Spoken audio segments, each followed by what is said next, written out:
Halo semuanya, perkenalkan nama saya Dr. Eka Prasetya dari Universitas Pelita Harapan Surabaya, jurusan akuntansi. Pada video kali ini saya akan mereview jurnal yang berjudul Faktor Enterprise Risk Management pada Industri Konsumsi di BI. Jurnal ini ditulis langsung oleh Salih Sitompul, di mana jurnal ini merupakan volume kedua dan dibuat pada tanggal 2 Juni 2022 dari STIE IDMI Medan Indonesia dan memiliki PISSN yaitu 277555606 dan EISSN 277568483. Adapun latar belakang yang melatar belakangi ditulisnya jurnal ini yaitu yang pertama adanya risiko bisnis yang semakin kompleks. Risiko bisnis ini diakibatkan yaitu yang pertama adanya globalisasi, yang kedua adanya perkembangan teknologi, dan yang ketiga adanya persaingan bisnis yang ketat. Selanjutnya, yang kedua yaitu adanya risiko yang tidak dikelola dengan baik yang tentunya dapat menimbulkan kerugian bagi perusahaan. Dan yang ketiga yaitu melalui kasus Enron, PT Tiga Pilar Sejahtera Food, dan PT Garuda Food. Dari ketiga perusahaan ini menunjukkan betapa lemahnya dalam pengungkapan risiko. Dan yang keempat, yang terakhir, yaitu Enterprise Risk Management atau ERM. Ini sangat diperlukan oleh perusahaan yang tentunya untuk meningkatkan transparansi dan juga meningkatkan kepercayaan dari stakeholder. Adapun gap penelitian dari jurnal yang saya review ini, yaitu masih terdapat perbedaan hasil penelitian terdahulu, yaitu mengenai faktor-faktor yang mempengaruhi pengungkapan dari IRM. Adapun tujuan penelitian dari penelitian yang saya review, yaitu penelitian ini bertujuan untuk mengetahui faktor-faktor IRM itu sendiri pada perusahaan di sektor industri barang konsumsi yang terdaftar di BI. Jadi penelitian ini yaitu diteliti melalui konsentrasi kepemilikan, komisaris independen, chief risk officer, risk management committee, dan ukuran perusahaan. Jadi data-data ini digunakan untuk data sekunder yang berasal dari annual report perusahaan yang dapat diakses tentunya melalui website BI sendiri. Adapun dari penelitian ini, pertanyaan penelitian yaitu eh, apakah faktor-faktor enterprise risk management atau IRM ini yang berupa konsentrasi kepemilikan, komisaris independen, chief risk officer or CRO, risk management committee or RMC, dan ukuran perusahaan berpengaruh terhadap pengungkapan enterprise risk management pada perusahaan sektor industri barang konsumsi yang terdaftar di Bursa Efek Indonesia atau BI. Untuk jenis penelitian dari jurnal yang saya review yaitu menggunakan asosiatif kasual yang dimana penelitian ini menjelaskan hubungan dari sebab akibat yang dimana variabel independen akan mempengaruhi variabel dependen. Dan untuk jurnal ini, untuk variabel dependennya itu adalah enterprise risk management, dan untuk variabel independennya yaitu konsentrasi kepemilikan, komisaris independen, chief risk officer, risk management committee, dan ukuran perusahaan. Untuk landasan teori yang digunakan dalam jurnal ini yaitu menggunakan signaling teori, yang dimana signaling teori ini berguna untuk pengungkapan risiko, yang dimana pengungkapan risiko ini akan menjadi sinyal positif bagi investor. Yang kedua yaitu semakin lengkap pengungkapan risiko, maka semakin tinggi juga tingkat kepercayaan dari stakeholder. Dan yang ketiga yaitu IRM digunakan sebagai media komunikasi perusahaan kepada investor maupun stakeholder. Untuk objek penelitian dari jurnal ini, yaitu untuk populasinya sendiri menggunakan 53 perusahaan, namun sampelnya yaitu diambil hanya dari 28 perusahaan saja. Untuk periode pengamatannya, yaitu selama 4 periode dari tahun 2018 sampai 2021, dengan total amatan penelitian yaitu 112 total amatan penelitian.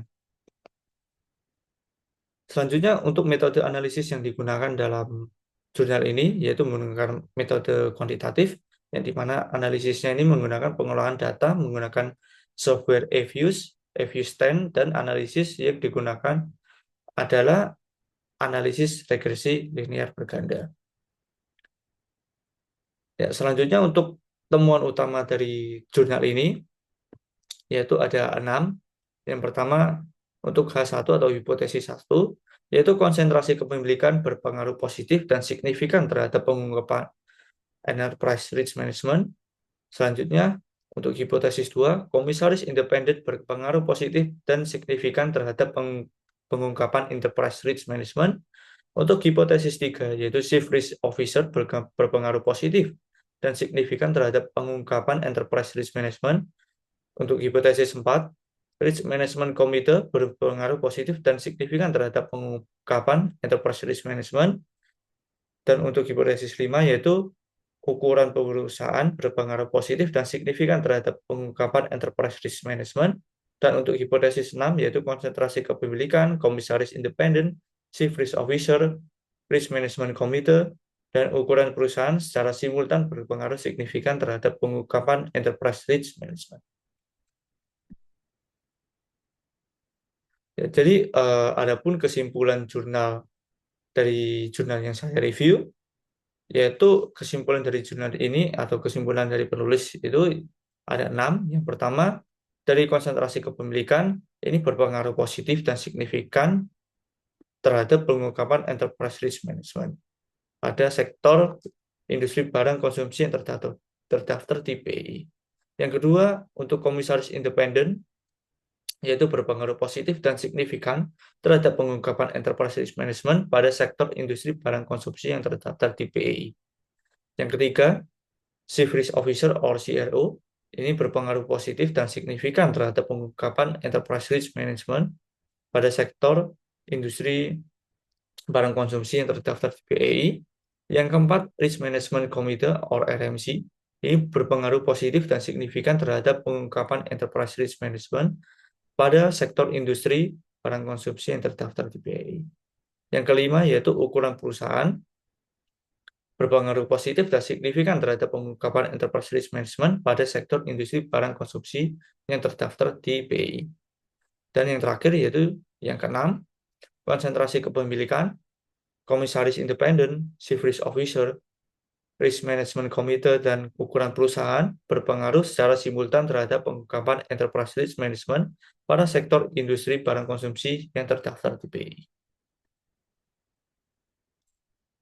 Dan selanjutnya, berdasarkan penelitian yang saya baca, berdasarkan apa yang telah saya baca melalui jurnal ini, jadi dari jurnal ini memiliki kekuatan penelitian ada 4, yaitu yang pertama, jurnal ini mengintegrasikan 5 variabel governance secara sekaligus. Dan yang kedua, yaitu data panel 4 tahun dari 2018 sampai 2021, yang tentunya akan dapat mengungkap variasi lintas waktu perusahaan. Jadi bukan hanya terdapat pada satu timeline waktu saja, namun ada beberapa waktu, yaitu melalui 4 tahun itu, jadi bisa mengungkap variasi lintas waktu perusahaan. Yang ketiga, menggunakan kasus nyata seperti Enron, Aisyah, Garuda Indonesia, dan tentunya ini sebagai motivasi teoritis yang tentunya akan memperkuat urgensi penelitian dan kontekstualitas lokal. Dan yang terakhir, yang keempat, kekuatannya itu sendiri, semua hipotesis yang diuji terjawab dengan bukti statistik yang jelas, dan bisa dilihat dari jurnal tersebut. Dari jurnal ini dijelaskan secara langsung hasil penelitiannya itu secara statistik bagaimana. Secara lengkap ditunjukkan secara langsung dan dituliskan secara lengkap juga. Namun adanya kelemahan ataupun keterbatasan pada jurnal ini, yaitu yang pertama, populasi ini terbatas pada satu sektor, yaitu barang konsumsi saja.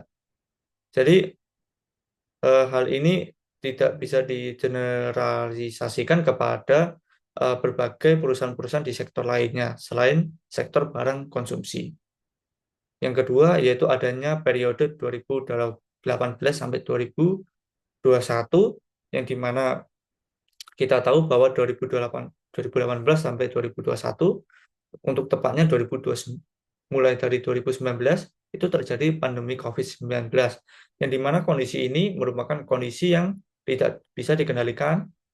Jadi, di mana perusahaan ini tentunya akan mengalami yang namanya black swan, atau ini kondisi yang tidak terduga, maka data-data fundamental perusahaan pun akan berubah secara signifikan.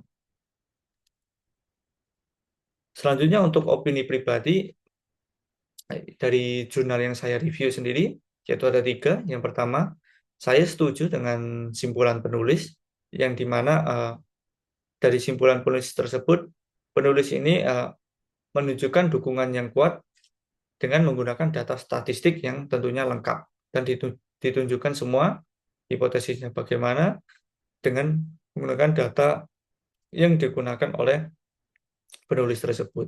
Yang kedua, untuk periode 2018 sampai 2021 seperti yang tadi dijelaskan, tepatnya mulai dari tahun 2019 itu terjadi pandemi COVID-19, yang tentunya ini merupakan kondisi yang di luar kendali perusahaan, dan tentunya ini akan sulit diteliti dikarenakan kondisi ini merupakan kondisi di luar kendali dan fundamental perusahaan tentunya akan berubah secara signifikan. Dan yang ketiga, yaitu penelitian ini masih hanya terbatas pada satu sektor saja, dan masih diperlukan untuk berbagai macam sektor lainnya agar bisa mengeneralisir hasil penelitian. Selanjutnya, untuk saran dari penelitian ini, ada 3 saran dari saya, yaitu yang pertama, tentunya tambahkan sektor industri perusahaan. Jadi, dengan menambahkan sektor industri perusahaan ini, untuk penelitian selanjutnya, supaya penelitian ini bisa digeneralisasikan kepada seluruh perusahaan, tidak terfokus pada satu sektor saja. Yang kedua, yaitu memperpanjang periode penelitian. Tentunya dengan memperpanjang periode penelitian akan juga membuat data-data yang diteliti itu tidak bias pada satu periode tertentu saja, dan tentunya akan memperkuat hasilnya juga. Yang ketiga, menambah variabel lainnya. Dengan menambah variabel, kita juga akan bisa meneliti dari variabel-variabel lainnya ini apakah berpengaruh atau tidak. Selanjutnya, untuk relevansi terhadap ISO 31000, yaitu yang pertama ada tahapan yang terkait. Jadi dari tahapan yang terkait ini, yang pertama dari leadership and commitment, di mana bisa dilihat dari komisaris independen, CRO, dan RMC-nya. Yang kedua, untuk communication dan consultation, yaitu dari pengungkapan IRM kepada stakeholder. Yang ketiga, yaitu monitoring and review, dari pengawasan risiko oleh CRO dan RMC. Dan yang keempat, governance, yaitu dari struktur tata kelola perusahaan yang mendukung manajemen risiko. Hubungan jurnal ini dengan ISO 31000 bisa dilihat bahwa jurnal ini mendukung ISO 31000 yang ditunjukkan dari yang pertama, yaitu tata kelola yang kuat akan meningkatkan kualitas manajemen risiko. Yang kedua, pengelolaan risiko harus terintegrasi dalam organisasi. Yang ketiga, risiko perlu dikomunikasikan kepada stakeholder. Yang terakhir, yang keempat, yaitu pengawasan risiko harus dilakukan secara berkelanjutan dan berkala.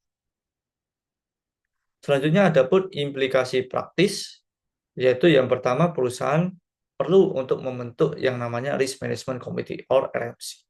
Yang kedua, menunjuk Chief Risk Officer. Dan yang ketiga, memperkuat fungsi komisaris independen. Dan yang keempat, meningkatkan transparansi risiko. Dari implikasi praktis ini akan memiliki manfaat, yaitu yang pertama, mengurangi risiko bisnis. Yang kedua, meningkatkan kepercayaan dari stakeholder. Yang ketiga, tentunya akan mendukung good corporate governance itu sendiri. Adapun contoh kontekstualitas, yaitu dari contoh penerapan nyata di Indonesia, bisa dilihat dari PT Pertamina Persero. Jadi dari PT Pertamina ini, PT Pertamina menerapkan IRM melalui fungsi manajemen risikonya, dan komite risiko dan pengawasan Dewan Komisaris itu sendiri untuk menghadapi risiko seperti risiko terjadinya fluktuasi harga minyak dunia, adanya keselamatan kerja, lingkungan, operasional kilang, dan tentunya risiko-risiko lainnya yang bisa terjadi pada PT Pertamina. Dan yang kedua yaitu PT Pertamina Persero. Di sini mengidentifikasikan, menganalisis, memitigasi, dan dipantau secara berkala dari setiap resiko tersebut.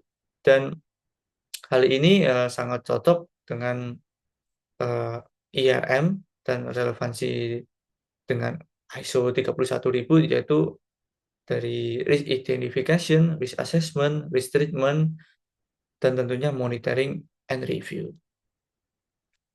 Sekian penjelasan review jurnal dari saya. Terima kasih. Sampai jumpa.